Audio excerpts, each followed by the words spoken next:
everyone, and welcome to the Are You Hungry show. I'm your host, Emily Klingman. We have a lot in store for you today, but first, we're going to the Purple Cow ice cream shop with Gabby. Thank you, Emily. Today, we're here at the Purple Cow ice cream shop, and we're here with Tom Pierce, and he's the owner of Purple Cow Ice Cream, and he's going to be telling us a little bit about the restaurant's history while he shows us how they make banana splits.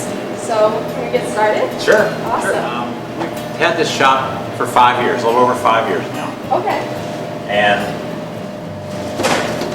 the shop is actually named after some artwork that our daughter did when she was in kindergarten. The teacher passed out the poem about the purple cow, which is, I've never seen a purple cow, I hope to never see one, but I can tell you anyhow, I'd rather see than be one. And the teacher passed out that poem and asked the kids, 5-year-olds, to paint a picture. And that's that picture on the wall that's hanging up over there.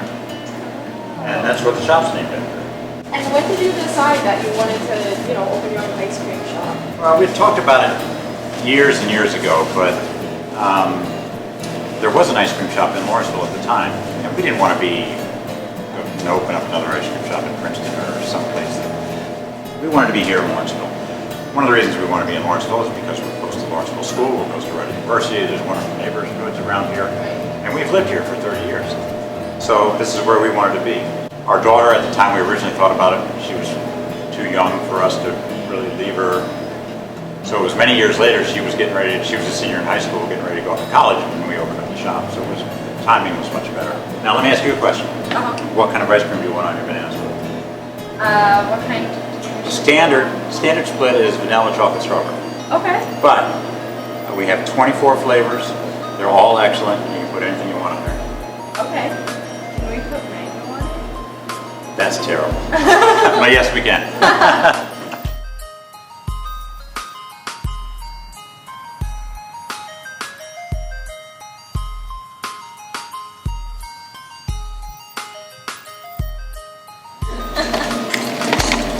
So we'll just put a few on it. How about some M&Ms? They're always good. Okay.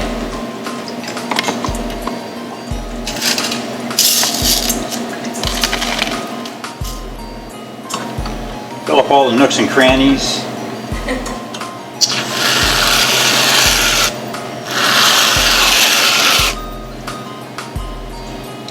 Here we go.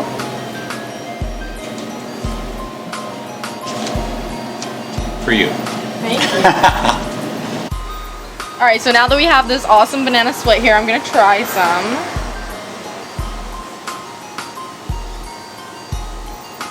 That's really super good. You guys should all come to Purple Cow to get some amazing ice cream, and thank you so much, Tom. We've had more and more Rider students come down here, and we're always looking forward to seeing them. You guys should definitely try it out if you haven't yet. It's so close to campus, and it's a great eat. So now we're gonna send it back to Emily.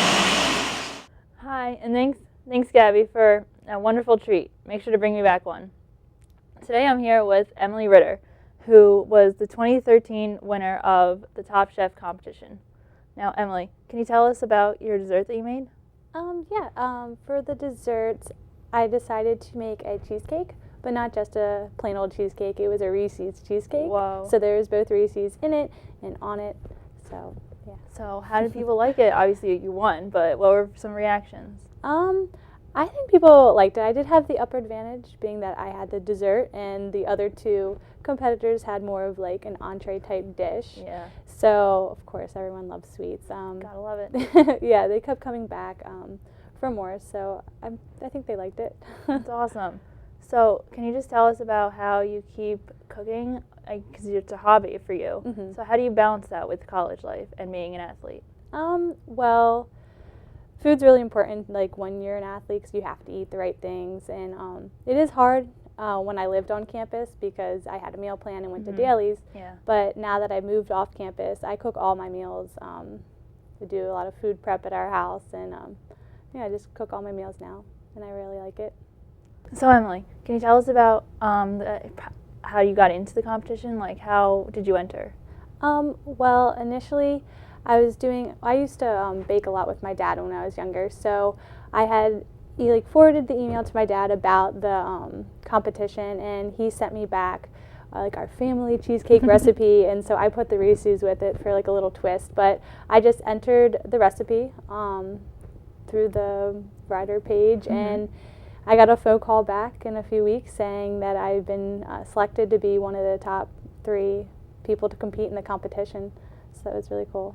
So how did it, like, what was the build-up? What was the process of, like, actually going into the competition? Well, you have a designated, like, chef that actually works in the dining hall that you work with.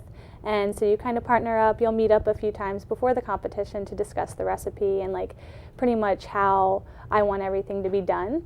And so it was really cool to actually get to work with one of the head bakers. So what was your most memorable moment from the competition? It was pretty exciting to stand up there with the final 3, and when they announced the winner, because I'm on the cross country and track team, and a big group of them stayed behind to wait for the announcement. So they all stood up and cheered for me. So it was a pretty special feeling to have them supporting me during the whole process. So that would be the most memorable moment. Thanks for your time, Emily. And now stay tuned for this important message. I can't believe I didn't study. Maybe if I look at her answers just to see if I'm on the right track. Oh no, she sees me. If I fail this, I'll probably fail out. I was too tired to study last night. It's just a quick peek. Cheating is never worth it. Take the time to study before a test. And now we're back. We're going to see Jalen to find out if students would rather have dollar store cupcakes or gourmet cupcakes. Let's see what Rider students are eating up. Today we're here with 2 different types of cupcakes. One is actually from the dollar store. The other one is from the Wildflower Bakery located in Lawrenceville. We're going to ask a few of the Rider students to see which one they like best and to see which one tastes better for them. What do you think? That's really good. Really good? Yeah.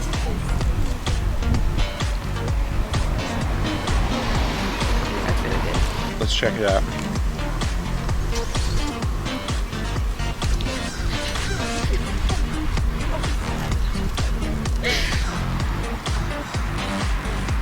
I feel like this one was a little bit more dry, maybe. I like that one better. Really? Mm-hmm. Well, surprise, surprise. This cupcake is actually from the dollar store.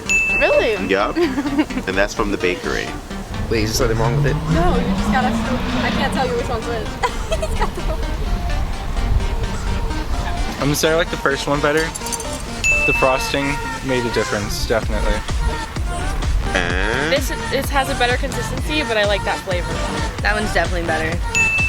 That's the dollar store one.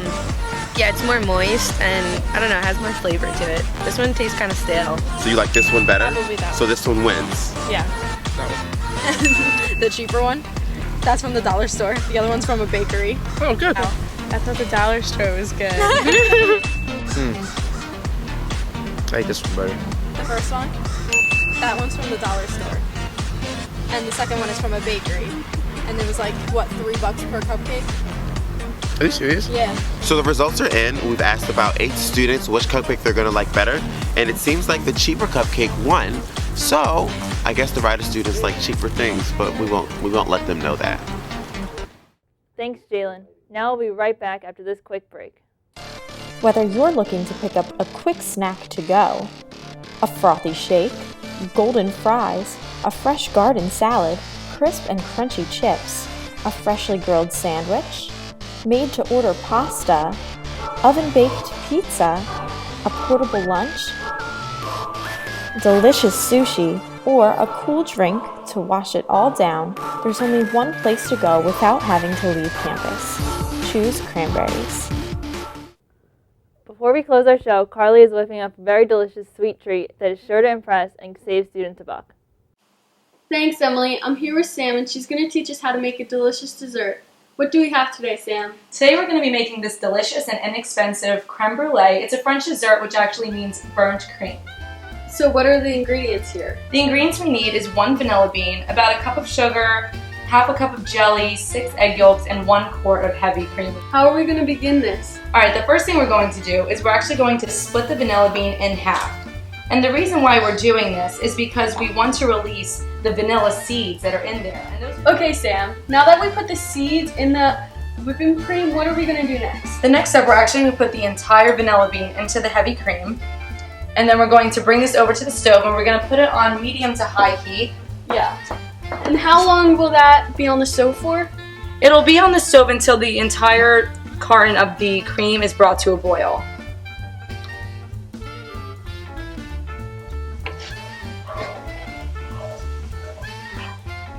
Now that the egg whites have been separated from the egg yolks, the next step we're going to do is we're going to whisk the egg yolks with the half a cup of sugar.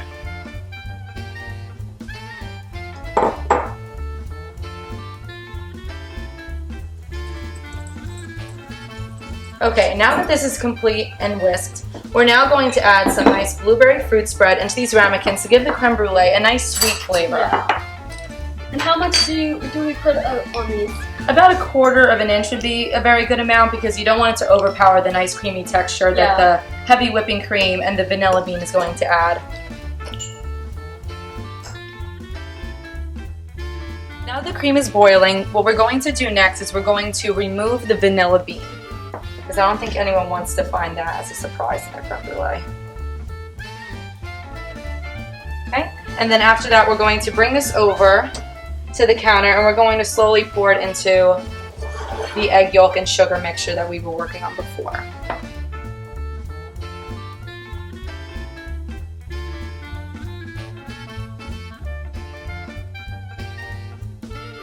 After we pour the cream into these last 2 ramekins, what are we going to do next? The next thing we're going to do is after these 2 are filled, we're going to walk over to the oven and we're going to put this entire pan with all of these different ramekins in there. Okay, so we're going to put this pot on the very edge because what we're going to do is we're going to add this water into this big pan around the containers, but you only want to fill it about halfway. So we're pouring this in. This is called a water bath, and in French it's called a bain-marie. After sitting for 2 hours, we then apply brown sugar. After that, we torch the top to create a crispy, sweet layer.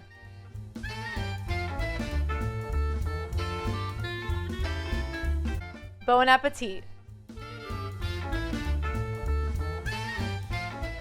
That looks amazing, guys. Well, that's all we have for today. Make sure to tune in next time. I'm your host, Emily Klingman, for the Are You Hungry show.